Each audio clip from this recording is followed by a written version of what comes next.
नमस्कार, मैं नवीन जायसवाल 4 PM राजस्थान में आपका स्वागत है। आज इस वीडियो में हम 3 खबरों पर चर्चा करेंगे।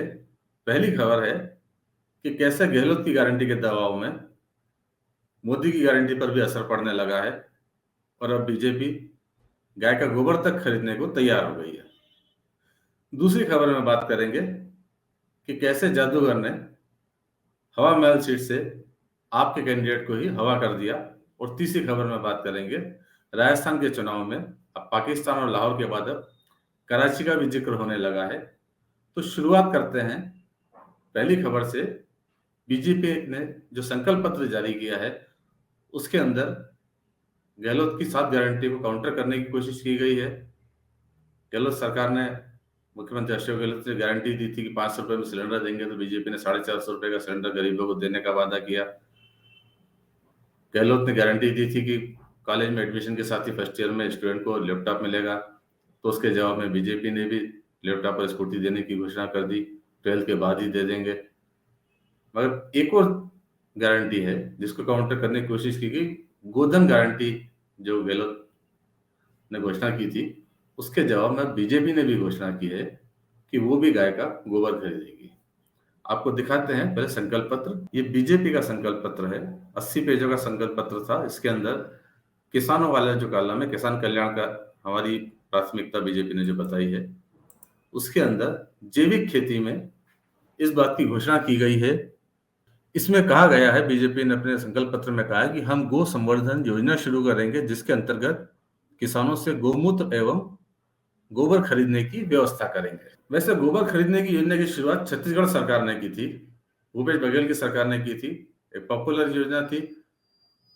तो राजस्थान में भी कांग्रेस की सरकार में मुख्यमंत्री अशोक गहलोत ने एक गारंटी उसको गिनाई कि हम 2 रुपए किलो में गाय का गोबर खरीदेंगे।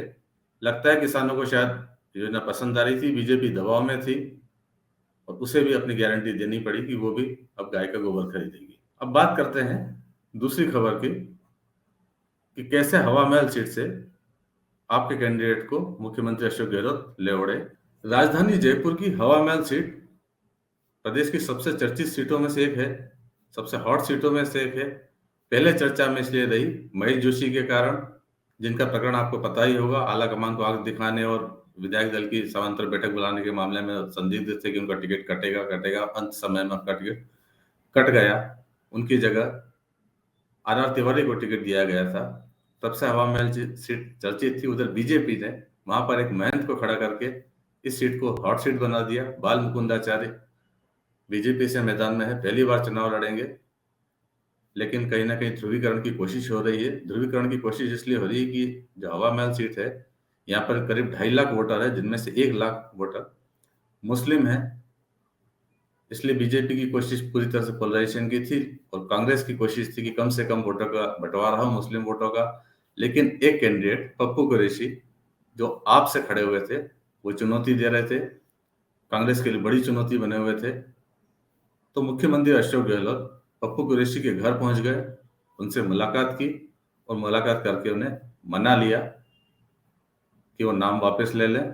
और इस तरह से जादूगर ने अरविंद केजरीवाल के कैंडिडेट को कांग्रेस के समर्थन में नाम वापस लेने और कांग्रेस का समर्थन देने के लिए तैयार कर लिया।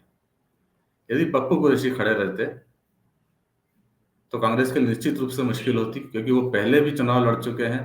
2013 के अंदर जब उन्होंने चुनाव लड़ा था, 2008 में जब उन्होंने चुनाव लड़ा था तो 11,800 वोट लेकर आए थे। 2013 में भी वो 4,422 वोट लेकर आए थे। पिछली बार 2018 के चुनाव में उन्होंने कांग्रेस को समर्थन दे दिया था। लेकिन इस बार पप्पू कुरैशी फिर मैदान में कूद गए थे और आपसे टिकट ले आए थे। तब से कांग्रेस के लिए चुनौती बने थे, लेकिन मुख्यमंत्री अशोक गहलोत ने आखिरकार उन्हें मना ही लिया।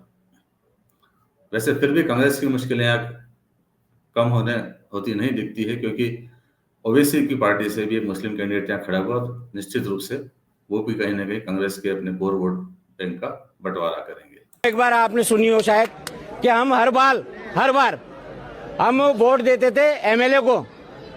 एमएलए अपनी जगह है, वो भी मैं पहले भी बोल चुका, जब मैं चुनाव कल भी बोला हूँ, परसों भी बोला हूँ कि अच्छे आदमी है, जमीन से जुड़े हुए आदमी है, मगर फिर भी जो काम एमएलए नहीं कर पाता वो सीएम तो कर सकता है। इसलिए हमने डायरेक्ट सीएम से अपनी सबकी बात हुई और सीएम साहब ने 20 लोगों की मौजूदगी में ये कहा है, बोला ये काम यहाँ हुए ही नहीं, ये तो मैंने पिटारा खोल रखा इन कामों का। मैंने कहा साहब हम तक नहीं पहुंचे ये काम, अब हम आपसे आशा करते हैं हमारे काम करा दो।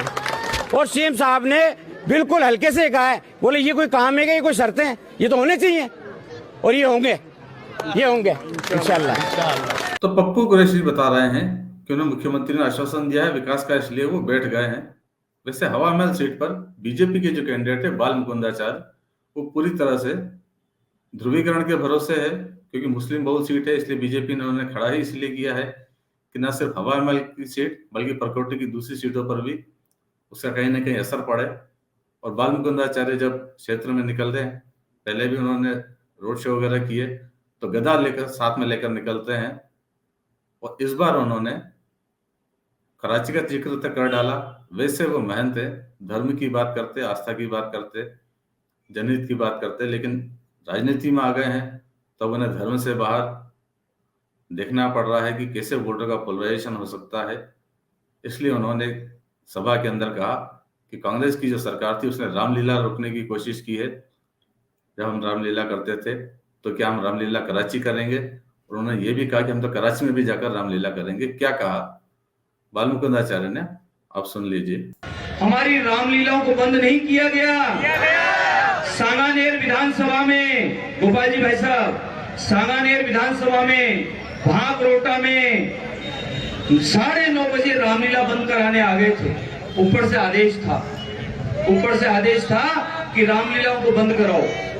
क्या स्थिति है, रामलीला यहाँ नहीं होगी तो कराची में होगी क्या, वो भी तैयारी कर रहे हैं। लेकिन आज की स्थिति क्या है, रामलीला यहाँ नहीं होगी, अरे यहाँ भी होगी, कराची में भी जाके कर लेंगे, कोई भारी बात नहीं। वैसे इससे पहले बाबा बालकनाथ भी भारत पाकिस्तान मैच की बात कर चुके हैं, अपने चुनाव को भारत पाकिस्तान का मैच बता चुके हैं। उधर टोंक में भाजपा के सांसद रमेश बिदोड़ी वो जिक्र कर चुके हैं कि लाहौर की नजर भी इस चुनाव पर है।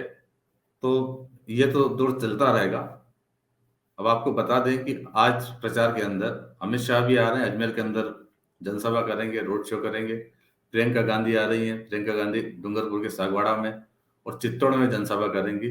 चित्तौड़ वही सीट है जो सीपी जोशी भाजपा के प्रदेश अध्यक्ष है, उनका गृहनगर है, और वहां से 2 बार के एमएलए रहे भाजपा से। चंद्रभान सिंह आकिया पूरी ताकत के साथ मैदान में खड़े हुए हैं। कांग्रेस को कहीं ना कहीं उम्मीद है कि भाजपा के बागी और भाजपा की लड़ाई के अंदर उससे फायदा हो सकता है, लिहाजा पूरा जोर लगा रही हैं। और इसीलिए प्रियंका गांधी की सभा भी वहां पर हो रही है। इसके अलावा आज मायावती भी राजस्थान आ रही हैं, पहला दौरा हुआ उनका चुनाव के अंदर। और भीम आर्मी के प्रमुख चंद्रशेखर आजाद भी आ रहे हैं, वो भी वोट मांगेंगे। क्या कहेंगे ये नेता। हाँ, इसके अलावा एक और प्रमुख नेता जो आ रहे हैं, असम के मुख्यमंत्री हेमंत बिस्वा शर्मा, वो भी आ रहे हैं। और आप जानते हैं कि वो पोलराइजेशन की बात करेंगे, मंदिर मस्जिद की बात उन्होंने कर्नाटक में भी बहुत की थी। राजस्थान में क्या बोलते हैं उस पर हमारी नजर रहेगी और आपको खबरों से अवगत कराएंगे। फिलहाल इस वीडियो में इतना ही। बस अंत में एक बार फिर आपसे अपील है कि 4PM राजस्थान को ज्यादा सब्सक्राइब करें और इस वीडियो के लिंक को ज्यादा शेयर करें। नमस्कार।